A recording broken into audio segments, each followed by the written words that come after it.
Here we go. Pro shifter is away, and Danny Formel gets the whole shot easily into one. Isambard slots a second. Bailiff third. Look at Morgado sending it on the inside, and that's going to burn Justin White to the outside in turn one. So now look at Isambard on the outside. Wow! Oh, he runs him out into the grass, and Isambard goes around. Alan Isambard was on the outside of Danny Formel and trying to get through, and Formel washed out. And as soon as Isambard had the power down and got in the grass, it was all over.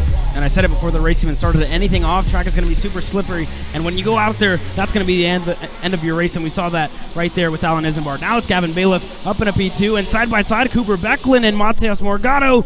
Morgado still stays ahead.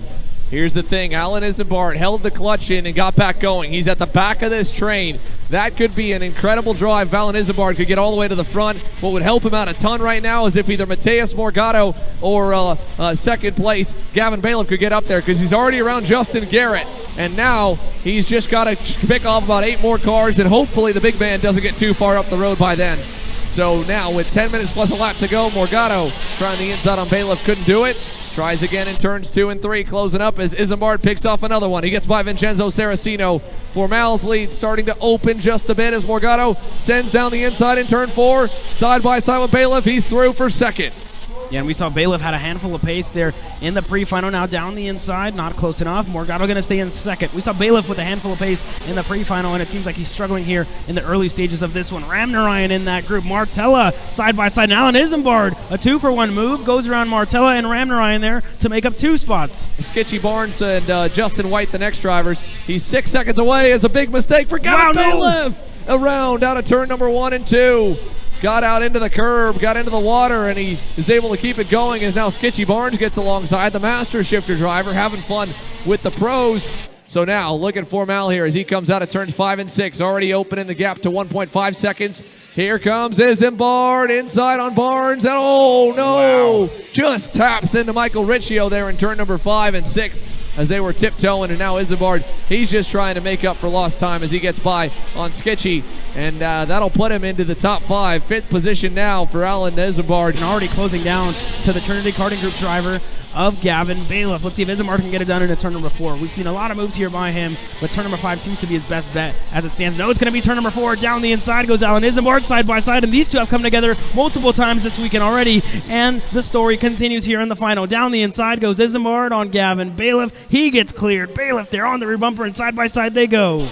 Yeah, so nicely done for Alan Isambard, able to get around Gavin Bailiff. That puts him on the original podium. Bailiff not going to make it easy on Isambard. No love lost after yesterday, and he is going to try and keep him behind as much as he can. Isambard not having any of it. Inside turn 10, clear again. Isambard now gets by, and he goes to 4th. And lurking on there, Skitchy Barnes. What a run by the master shifter driver as Bailiff closes up to the bumper of Isambard down to the last turn. And now Alan sets his sights on trying to track down Cooper Becklin, who's a ways up the racetrack. These two continuing to fight here as Bailiff goes to the bottom side and gets clear. Little bit sideways in turns 1 and 2. Isambard not having it. Back on the inside in turn 2. Yeah, and the more they fight, they're losing more time to the leaders ahead, but this is it. Cooper Becklin in 3rd place. He's running away with the podium here. Down the inside goes Gavin Bailiff. Turn number 4, he gets clear. Alan Isambard looking for an over-under, wasn't close enough, and he's going to stay in the 5th spot. So Gavin Bailiff holding on and going defensive from Alan Isambard here. Yeah, he is just doing everything he can to keep Isambard behind him at this point. So Bailiff 4th, Isambard 5th, but also looking at the times, Mateus Morgado not terribly far off the pace of the big guy, Danny Formal, only about a 10th or 2 back, while Isambard and Bailiff, they continue to fight and be the story of the weekend. Alan's going to send it on the inside in turn 12. Give him a little hip check there. Little elbow grease trying to get by and push him into the puddle, and now Isambard inside turn 1, really trying to make sure he can't get over under, but Bailiff almost there. Isambard closes off. Now I'm going to see what lines do we have in turn 4. I don't know if he feels like he's clear enough. He obviously doesn't think so. He's going to cover the inside off and just try to make sure he takes that idea away from Gavin. Yeah, and we saw these two come together yesterday and today here again. No love lost in between the two of them. Elbows out racing, but they're keeping it respectable here as of now. Gavin Bailiff now looking for an over-under move. Into the carousel we go. On Isambard down under. There goes Gavin Bailiff on the inside of turn number 8. Gavin Bailiff makes the move, and Isambard falls back to 5th again.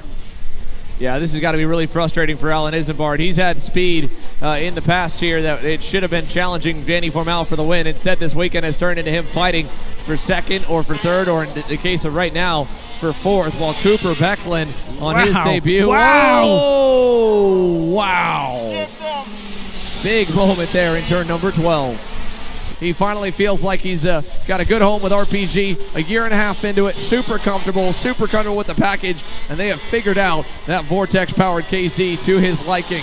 So be aware, the number 37 might be on top of the box a lot this season. It's a double win here in Homestead in Pro Shifter for Danny Formal.